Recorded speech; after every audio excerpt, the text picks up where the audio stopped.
ಅಯೋಗ್ಯ 2 cinema ವಿಮರ್ಶೆ. ಅಯೋಗ್ಯ 2 ಸತೀಶ್ ನೀನಾಸಂ ಮತ್ತು ರಚಿತಾ ರಾಮ್ ಅಭಿನಯದ ಕನ್ನಡದ ಮನರಂಜನಾತ್ಮಕ ಚಿತ್ರ. ಮೊದಲ ಭಾಗದ ಗ್ರಾಮೀಣ ಹಿನ್ನೆಲೆಯನ್ನು ಮುಂದುವರಿಸಿಕೊಂಡು ಸಿದ್ದೇಗೌಡ ಗ್ರಾಮ ಪಂಚಾಯಿತಿ ಸದಸ್ಯನಾದ ನಂತರ ಎದುರಿಸುವ ಜವಾಬ್ದಾರಿ, ಸಮಸ್ಯೆಗಳು ಮತ್ತು ಸಾರ್ವಜನಿಕ ಜೀವನದ ಸವಾಲುಗಳನ್ನು ಕಥೆಯ ಪ್ರಮುಖ ಭಾಗವನ್ನಾಗಿ ಮಾಡಲಾಗಿದೆ.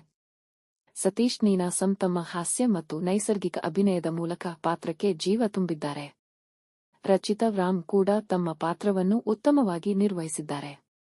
ರವಿಶಂಕರ್, ಸಾಧುಕೋಕಿಲ, ತಬಲಾ ನಾಣಿ ಸೇರಿದಂತೆ ಪೋಷಕ ಕಲಾವಿದರು ತಮ್ಮದೇ ಶೈಲಿಯಲ್ಲಿ ಮನರಂಜನೆ ನೀಡುತ್ತಾರೆ. ಚಿತ್ರದ ಗ್ರಾಮೀಣ ವಾತಾವರಣ, ಹಾಸ್ಯಮಯ ಸನ್ನಿವೇಶಗಳು ಮತ್ತು ಮಂಡ್ಯ ಶೈಲಿಯ ಸಂಭಾಷಣೆಗಳು ಪ್ರೇಕ್ಷಕರಿಗೆ ವಿಶೇಷ ಅನುಭವ ನೀಡುತ್ತವೆ. ಕಥೆಯಲ್ಲಿ ಸಾರ್ವಜನಿಕ ಜೀವನ, ಗ್ರಾಮೀಣ ಸಮಸ್ಯೆಗಳು ಮತ್ತು ಜನರ ನಿರೀಕ್ಷೆಗಳನ್ನು ಮನರಂಜನೆಯೊಂದಿಗೆ ತೋರಿಸುವ ಪ್ರಯತ್ನವಿದೆ.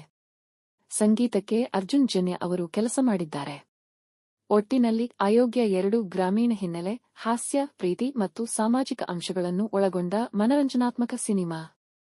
ಸತೀಶ್ ನೀನಾಸಂ ಅಭಿಮಾನಿಗಳು ಹಾಗೂ ಮೊದಲ ಅಯೋಗ್ಯ ಚಿತ್ರವನ್ನು ಇಷ್ಟಪಟ್ಟವರಿಗೆ ಇದು ಗಮನ ಸೆಳೆಯುವ ಚಿತ್ರವಾಗಬಹುದು.